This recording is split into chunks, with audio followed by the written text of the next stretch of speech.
This is episode 2, where I will cover rhododendrons and other useful tips, including things to look out for. Let's get right to it. Here's another variant of rhododendrons that we have here. Is a pink variant. They come in many different colours, as you'll see later on in the video. Around the garden we've got planted in the borders, we've got cream, we've got white, we've got pink, we've got lovely sunset orange.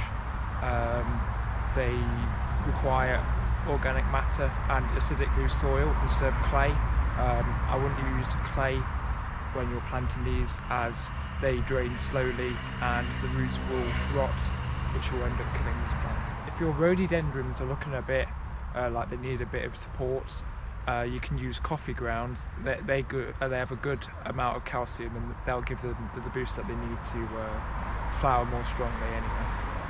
If you are going to be a first-time planter of rhododendrons, it's best to understand that you need to know exactly where to plant these plants. They don't like morning sun, so you want to plant in borders away from morning sun, as well as the frost as well. And they're best to be planted away from wind. Strong winds this plant will not like strong winds at all, and away from full sun, so part shade is recommended. They also need moist and well drained soil. As I've already mentioned, clay is not appropriate for this plant.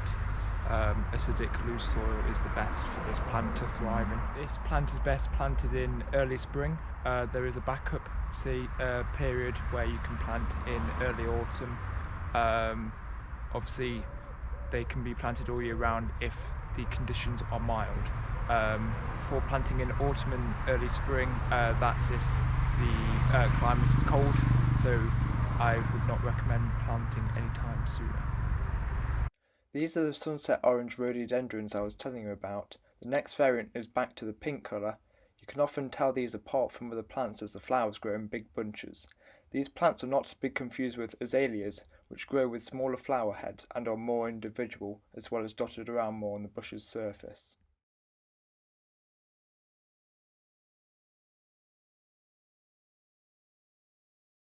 Rhododendrons can be deadheaded when the flowering season has finished, to help tidy up the plant's appearance, and helps to provide more energy for flowering season the following year.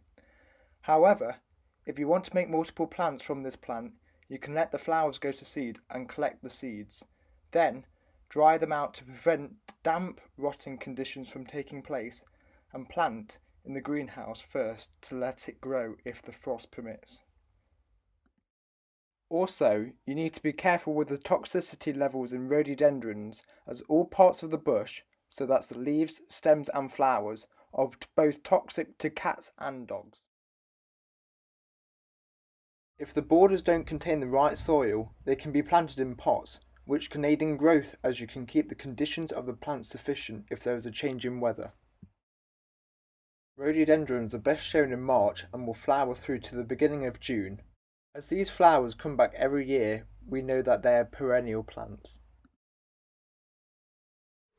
The blooms on this rhododendron bush can last anywhere from 2 to 7 months, depending on how much organic matter you give it, and depending on how much energy it receives throughout the year.